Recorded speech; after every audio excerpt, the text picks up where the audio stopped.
Hello விவாஸ், இன்னைக்கான video பதிவில் பார்க்க போகிற ரொம்ப முக்கியமான ஒரு பரபரப்பான தகவல் என்ன அப்படின்னு பார்த்தீங்கன்னா, இயக்குனர் பாரதி ராஜா அவருடைய மறைவுக்கு பிறகு பார்த்தீங்க அப்படின்னா, அவருடைய சாதனைகளை தாண்டியும் பார்க்கும் பொழுது அவருடைய குடும்ப பிரச்சனைகள் ரொம்பவே பேசுபொருளாகி வந்திருக்கக்கூடிய நிலையில் தற்போது பார்த்தீங்க அப்படின்னா அவருடைய குடும்பத்தினர் ஒரு விஷயத்தை செய்திருக்காங்க. அதாவது முதலமைச்சர் விஜய்க்கு ஒரு பெரிய நன்றியை சொல்லியிருக்காங்க. ஏன்னா அவர் இல்லைன்னா இந்த மாதிரி ஒரு விஷயம் நடந்திருக்காது அப்படின்னு உருக்கமாக பேசியிருக்காரு பாரதி ராஜா அவர்களுடைய தம்பி ஜெயராஜ்.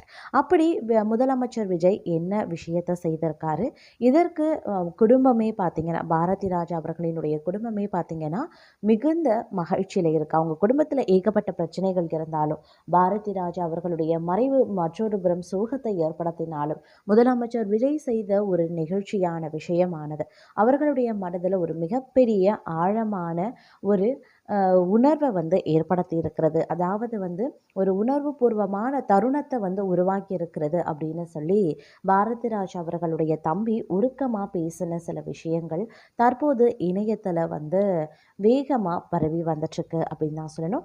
அப்படி என்ன செய்தார் விஜய் அவர்கள், என்ன செய்தார் பாரதி ராஜா அவர்களுடைய தம்பி உருக்கமாக பேசிய விஷயங்கள் என்னென்ன அப்படிங்கிறத பற்றின தகவலோடு இன்னும் பரபரப்பான தகவலை நீங்கள் தெரிந்து பலன் பெற வீடியோவை ஸ்கிப் பண்ணாமல் கடைசி வரைக்கும் பாருங்கள். வீடியோக்குள்ளே போகிறதுக்கு முன்னாடி இது வரைக்கும் நீங்கள் நம்ம சேனலை சப்ஸ்கிரைப் பண்ணலை அப்படின்னா உடனே சப்ஸ்கிரைப் பண்ணிக்கோங்க. அப்படியே பக்கத்தில் இருக்கக்கூடிய நோட்டிஃபிகேஷனுக்கான பில் பட்டனையும் ப்ரெஸ் பண்ணிக்கோங்க. சரி நேயர்களே, வாங்க வீடியோக்குள்ளே போகலாம். இயக்குனர் இமய பாரதி ராஜாவினுடைய மறைவு தமிழ்நாடு முழுவதும் பெரும் சோகத்தை ஏற்படுத்தியிருந்த நிலையில் அவரை பற்றிய நினைவுகள் குடும்பத்தினர் பகரும் உணர்வுபூர்வமான தருணங்களும் சமூக வலைதளங்களில் தொடர்ந்து வைரலாகி வருதுங்க. அந்த வகையில் தற்போது பாரதி ராஜாவின் தம்பி ஜெயராஜ் அளித்திருக்கக்கூடிய பேட்டி ரசிகர்களின் கவனத்தை ஈர்த்திருக்கிறது. அதில் அவர் தனது அண்ணன் பற்றிய நினைவுகளையும் இறுதி சடங்கு நடைபெற்ற விதத்தையும் குறிப்பாக முதலமைச்சர் விஜய் செய்த உதவிகளையும் நிகழ்ச்சியுடன் பகிர்ந்திருந்தார். தமிழ் சினிமாவையே ஸ்டுடியோவுக்குள் இருந்து கிராமத்து மண்ணுக்கு கொண்டு சென்ற இயக்குனர் பாரதி ராஜா உடல்நல குறைவால காலமான செய்தி வெளியானதும் ரசிகர்கள் மட்டுமல்ல, அரசியல் தலைவர்கள் முதல் திரையுலக பிரபலங்கள் வரைக்கும் அனைவரும் அதிர்ச்சியடைந்தாங்க. நீலாங்கரையில் இருக்கக்கூடிய அவரது இல்லத்தில் பொதுமக்கள் அஞ்சலிக்காக உடல் வைக்கப்பட்டிருந்த போது ஆயிரக்கணக்கான ரசிகர்கள் கண்ணீருடன் இறுதி மரியாதை செலுத்தினர். இளையராஜா, ரஜினிகாந்த், கமலஹாசன், சிவக்குமார், சூர்யா, ராதிகா சரத்குமார், சீமான் உள்ளிட்ட ஏராளமானோர் நேரில் அஞ்சலி செலுத்திய காட்சிகள் ரசிகர்களை உருக வைத்தது. பாரதி ராஜாவின் திரை பாணியை கௌரவிக்கக்கூடிய வகையில் அவரது இறுதி சடங்கு அரசு மரியாதையுடன் நடைபெறும் என்று தமிழக அரசு அறிவித்திருந்தாங்க. அதன்படி பாதுகாப்பு ஏற்பாடுகள் முதல் பொதுமக்கள் அஞ்சலி செலுத்தும் வசதிகள் வரை அனைத்தும் சிறப்பாகவே செய்யப்பட்டிருந்தது. பின்னர் பாரதி ராஜாவின் விருப்பப்படி அவருடைய சொந்த மண்ணான தேனிக்கு உடல் கொண்டு செல்லப்பட்டு அங்கேயே இறுதி சடங்கு நடைபெற்றது. இது குறித்து தற்போது பேசியிருக்கக்கூடிய ஜெயராஜ் மிகவும் உணர்ச்சி வசப்பட்டு தன்னுடைய நன்றியை வெளிப்படுத்தியிருக்காரு.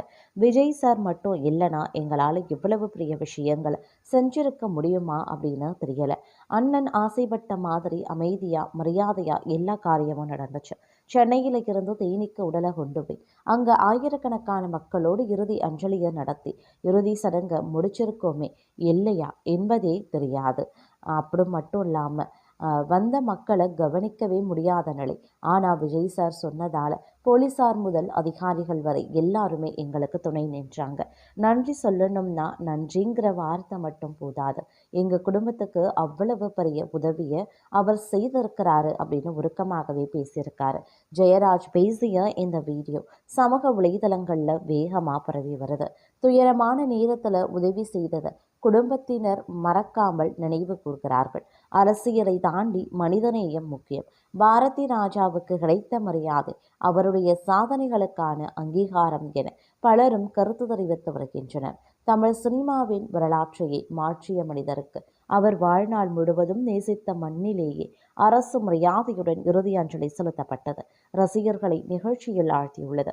அதிலும் அவரது குடும்பத்தினர் நேரடியாக வந்து இந்த கடினமான நேரத்தில் எங்களுக்கு துணை நின்றவர்களை மறக்க முடியாது என்று கூறியிருப்பது பலரின் கவனத்தை ஈர்த்துள்ளது.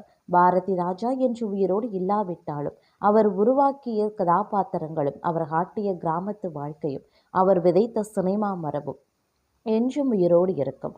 ஆனால் அந்த மகத்தான கலைஞரின் இறுதி பயணம் மரியாதையுடன் நிறைவடைய காரணமானவர்களுக்கு அவரது குடும்பம் தெரிவித்த நன்றிதான் தற்போது இணையத்தில் அதிகம் பேசப்பட்டு வரக்கூடிய ஒரு விஷயமாகவே பார்க்கப்பட்டு வருவதாக சொல்லப்படுகிறது. இப்படி பாரதி ராஜா அவர்களுடைய சகோதரர் ஜெயராஜ் உருக்கமாக பேசியிருப்பது அனைவரினுடைய கவனத்தையும் பெற்றிருக்கிறது. இது ரசிகர்கள் மத்தியில் மட்டும் இல்லாமல் பலரினுடைய மத்தியிலையும் பார்க்கும் பொழுது ஒரு மிகப்பெரிய நிகழ்ச்சியை வந்து ஏற்படுத்தி இருக்கிறதாகவும் வந்து கூறப்படுகிறதுங்க. அதிலும் பார்த்திங்கன்னா பாரதி ராஜா அவர்கள் பார்க்கும் பொழுது ஜூன் 10ஆம் தேதி வந்து இயற்கை எழுதினார். அது மட்டும் இல்லாமல் அவருடைய வீட்டு விவகாரமாக அவருடைய சாதனைகள் அவர் படைத்த அற்புதமான நிகழ்வுகள் படங்கள் இது எல்லாமே தாண்டி பார்த்தீங்க அப்படின்னா அவருடைய குடும்ப விவகாரம் அப்படிங்கிறது தான் மிகப்பெரிய ஒரு பேசுபொருளாக மாறி வந்தது. அதிலும் பார்த்தீங்க அப்படின்னா தற்போது அவருக்கு பார்க்கும் பொழுது ஒரு மகன் மற்றும் ஒரு மகள் இருக்காங்க. அதில் மகன் மனோஜ் நடிகராகவும் இருந்த பட்சத்தில் அவர் கடந்த 2025 மார்ச் மாதம் வந்து மரணம் அடைந்தார். அவருக்கு பார்த்தீங்க அப்படின்னா 2 மகள்கள் இருக்காங்க. மகள் பார்த்தீங்க அப்படின்னா ஜனனி, அவங்க வந்து மலேசியாவில் இருக்காங்க. அவங்களுக்கு 2 மகன்கள் இருக்காங்க. ஜனனிக்கு 2 ஆண் வாரிசுகள் இருப்பது போல மனோஜுக்கும் 2 பெண் வாரிசுகளும் இருக்காங்க. தாத்தா என்ற முறையில் பேரன்களும் இருக்கும். அதே சம உரிமை பேத்திகளுக்கும் இரத்த உறவு முறையில் உண்டு. ஆனால் வாரிசுதாரர்களான பேத்திகளுக்கு சேர வேண்டிய வெறும் பங்கு மறுக்கப்பட்டு அவர்களுக்கு அநீதி இழைக்கப்பட்டிருக்கிறது. நந்தனாவுக்கு நியாயம் வழங்க வேண்டும் அப்படின்னு பிரபல தயாரிப்பாளர் பாலாஜி பிரபு தற்போது ஒரு கருத்தை கூறியிருக்காரு. அது மட்டும் இல்லாமல் அவர் ஒரு பேட்டி ஒன்று கொடுத்திருக்காரு. அந்த பேட்டியில் அவர் என்ன சொல்லியிருந்தாருன்னா, இயக்குனர் இமயம் பாரதி ராஜாவுக்கு சொந்தமாக தமிழ்நாட்டில் பல 100 கோடி ரூபாய் மதிப்பிருக்கக்கூடிய அசையா சொத்துக்கள் இருக்கு. கடந்த 45 வருடங்களுக்கு முன்னால் அவர் வாங்கி போட்ட நிலங்கள் மற்றும் வீடுகளின் சந்தை மதிப்பு இன்று 1000 மடங்கு வரை உயர்ந்துள்ளது. ஒட்டுமொத்தமாக கணக்கிட்டால் பாரதி ராஜாவுக்கு சுமார் 1000 கோடி ரூபாய் அளவிற்கு சொத்துக்கள் இருப்பதாக கூறப்படுகிறது.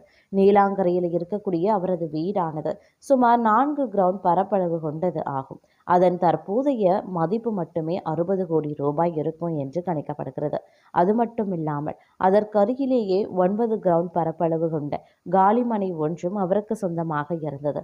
மேலும் சென்னை தீநகர் கிருஷ்ணாதுருவில் இருக்கக்கூடிய அவரது முதலாவது வீடு, சேத்துப்பட்டு பகுதியில் இருக்கக்கூடிய வீடு மற்றும் டி நகர் நாயுடு ஹால் அருகில் இருக்கக்கூடிய ஒரு ஸ்டுடியோ, வலசரவாக்கத்தில் அம்பிகா ராதியா ஸ்டுடியோ அருகில் இருக்கக்கூடிய இடம் என சென்னையில் முக்கிய பகுதிகளில் ஏகப்பட்ட சொத்துக்கள் அவருக்கு இருந்தன. இவை தவிர தேனி, காட்ரோட் மற்றும் வத்தலகுண்டு பகுதிகளில் ஏக்கர் கணக்கில் பெரிய தோப்புகளும் விவசாய தோட்டங்களும் பாரதி ராஜாவுக்கு சொந்தமாகவே இருந்தன. மனோஜ் தனது இறுதி காலகட்டத்திற்கு முன்னால், அதாவது சுமார் 5 வருடங்களுக்கு முன்பிருந்து தன் தந்தையிடம் தனக்குரிய சொத்து பங்கை கேட்டு பெரிய அளவில் போராடி வந்தார். தனக்குரிய சொத்து பங்கை தனியாக கொடுத்துவிட்டால் தன் வாழ்க்கை முறையை தானே பார்த்துக்கொள்வேன் என்று மனோஜ் தொடர்ந்து உரிமை கோரிய போதிலும் பாரதி ராஜா அதற்கு சில காரணங்களால் மறுப்பு தெரிவித்து வந்ததும் குறிப்பிடக்கூடிய ஒரு விஷயம்.